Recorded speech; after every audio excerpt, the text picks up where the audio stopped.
이렇게 있으니까 제가 갑자기 긴장이 엄청 되는데요.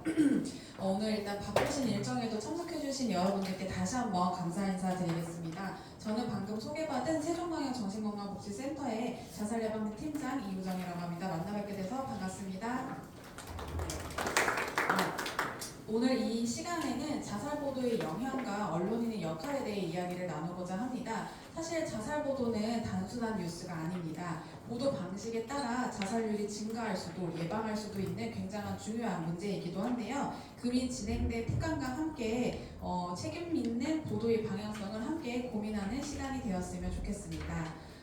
저희 시작에 앞서서 목차에 대해서 좀 먼저 말씀드리면 저희가 목차는 총 3가지로 좀 정리를 해보았는데요. 처음엔 추진 배경, 그리고 25년 세종특별자치시 자살예방 시행 계획에 대해 안내드리고 그 다음에 제언으로 마무리하고자 합니다. 첫 번째 추진 배경입니다. 이 나눠드린 자료 2페이지에도 같이 나와 있어서 참고해 주시면 감사하겠습니다. 자살사건 보도 대응 체계 구축 사업은 자살예방 및 생명존중 문화 조성을 위한 법률과 제5차 자살예방 기본 계획에 근거하여 이루어지고 있습니다. 연구에 따르면 유명인 자살을 보도한 후에 일반인의 자살 가능성이 평균 14.3배가 증가한다고 합니다. 베르테르 효과라고 아마 들어들 보셨을 것 같은데요. 특정 인물의 자살이 보도된 이후에 유사한 사례가 연이어 발생하는 현상을 말합니다. 반면에 자살을 극복한 사례를 보도를 하면 자살 예방 효과가 나타나는 파파게노 효과도 있는데요. 즉 보도 방식에 따라서 자살률이 증가할 수도 감소할 수도 있다는 것입니다. 세종시의 경우 2023년 한 해에 그 자살 보도가 전년 대비 202% 증가를 하였습니다. 물론 여러 가지 좀 정치적 이슈도 있어서 아마 급증한 것으로 보고 있는데요. 이에 반해서 정정 요청이 반영된 사례는 단 한 건도 없습니다. 즉 잘못된 자살 보도가 있어도 수정되지 않는 게 대부분이라는 의미입니다. 따라서 저희 세종광역정신건강복지센터에서는 지역 내 언론 매체 및 기자분들과 협조 체계를 통해 자살 예방 보도 준칙을 홍보하고 관내 자살 언론 보도의 부정적 영향을 최소화하고자 지속적으로 노력하고자 합니다. 네, 다음으로는 25년 자살 예방 시행 계획에 대해 안내드리도록 하겠습니다.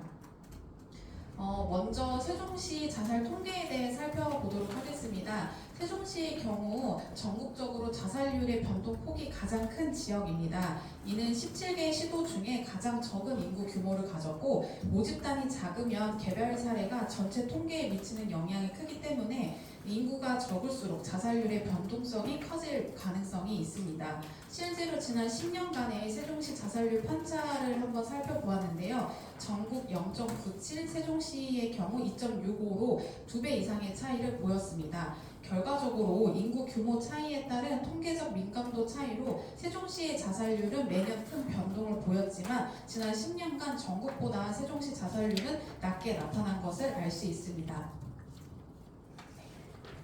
다음은 성별 자살률입니다.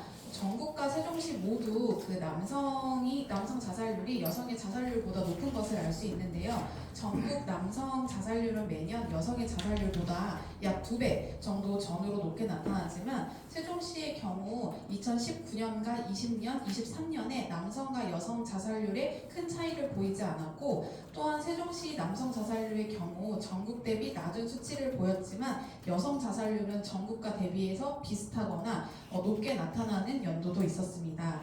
23년 전국의 남성과 여성 자살률은 모두 증가하였으나 세종시의 경우 남성 자살률은 전년 대비 32.2%가 감소하였고 여성의 자살률은 41.9%가 증가한 모습을 확인할 수 있었습니다.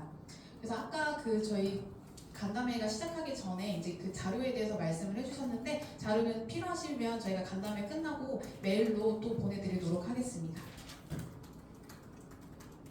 다음은 연령대별 자살률입니다. 전국의 경우 연령대가 높을수록 자살률이 높았으며 특히 70대와 80세 이상의 자살률이 증가하고 있는 현상을 확인할 수 있었습니다.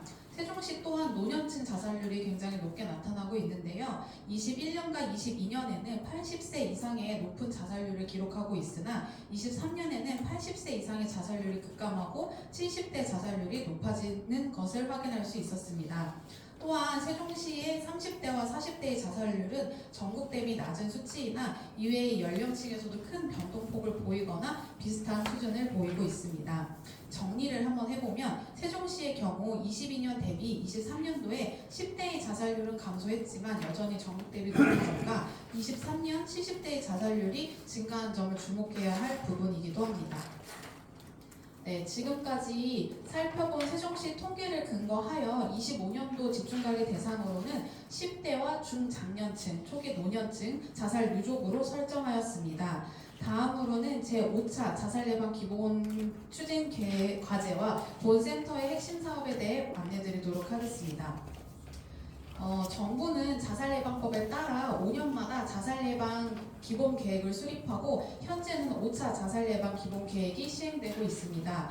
5차 자살예방 기본 계획은 5대 추진 과제와 15대 핵심 과제로 설정하였으며 본 근거에 따라 세종시 또한 세종시 자살예방 시행계획을 수립하였습니다. 이 시행계획은 광역센터 자살예방 사업을 필두로 기초정신건강복지센터 등 세종시에서 추진되고 있는 자살예방 사업의 집합제라고 생각을 해주시면 감사할 것 같습니다. 이 관련된 그 계획은 나눠드린 자료 페이지 4페이지를 참고해 주시면 되고 세부사항은 뒤에서 함께 설명드리도록 하겠습니다.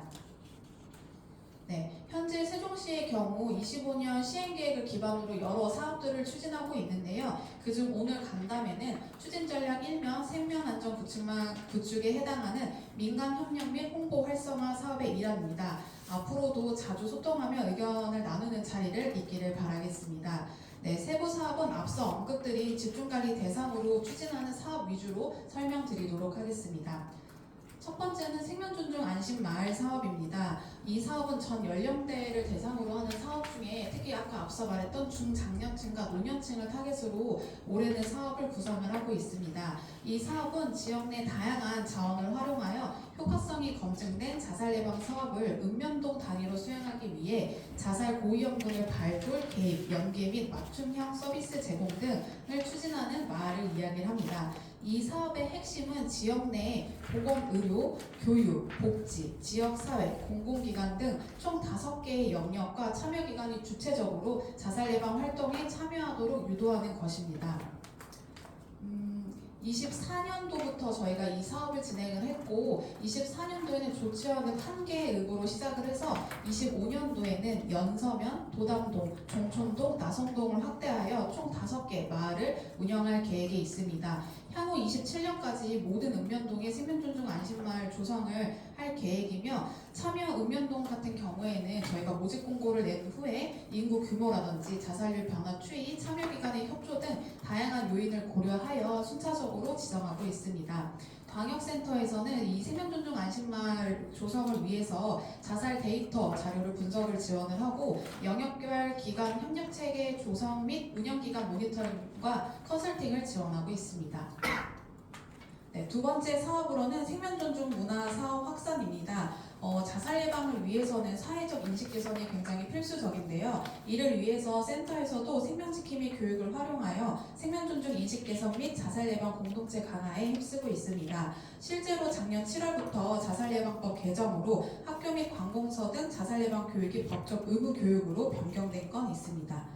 네, 또한 자살 예방 홍보 및 캠페인을 대대적으로 실시하여 지역사회 내 생명존중 문화 확산을 하고 있는데요. 특히 광역센터에서는 작년부터 자살 예방팀 홈페이지를 오픈하여 세종 시민이면 누구나 자살과 관련된 통계라든지 자살에 대한 정보 등을 제공하고 있으니 많은 관심 부탁드리도록 하겠습니다. 네, 세 번째는 자살 유족 지원 사업입니다. 세종시에서는 22년 7월부터 그 자살 유족 원스톱 서비스 다시 봄날이 진행이 되고 있는데요. 이 다시 봄날은 그 유족에게 심리 상담이라든지 법률 행정 지원, 경제적 지원까지 포괄적인 서비스를 제공하고 있습니다. 이를 위해서 관내 장례식장, 모든 장례식장 및 주민센터에 유족 원스톱 서비스 안내문이나 리플렛을 비치를 하고 자살 유족 발굴을 위한 서비스 홍보 및 인식 개선에 힘쓰고 있습니다. 특히 자살 유족분들이 사회적 고립을 느끼지 않도록 유족 자조 모임과 정서적 지원 프로그램을 확대하고 있습니다. 네 번째는 광역주도형 사후 대응 사업입니다. 이 광역주도형 사후 대응 사업 같은 경우에는 관내 학교와 조직 등 자살 사망 발생에 따른 위기 개입 체계 마련 및 조직의 신속한 안정을 도모하기 위해 자살 사후 대응 전문 인력을 지원하고 체계적인 자살 사후 대응 서비스 제공을 위해 노력하고 있습니다. 실제로 22년도부터 교육청과 학생 정신건강센터와 함께 위기 대응 체계를 구축하여 청소년 자살 사건이 발생을 하면 즉각적으로 대응을 하고 있고, 작년에는 센터에서 관내 대학교들과 협업하여 사후 대응 공동 매뉴얼을 제작하고 배포하였습니다. 올해에도 이제 관공서를 좀 대상으로 그 공동 매뉴얼을 제작할 예정에 있습니다. 네, 마지막으로 지역사회 맞춤형 자살 예방 사업입니다. 세종시는 앞서 설명드린 것처럼 자살률 변동폭이 굉장히 큰 지역이기 때문에 지역 특성에 맞는 맞춤형 사업이 굉장히 필요한 실정입니다. 이를 위해서 센터에서는 세종시 관련되어 있는 자살 예방 통계 자료들을 취합하고 2025년도에는 세종시 자살 통계 연보를 발간할 예정에 있습니다.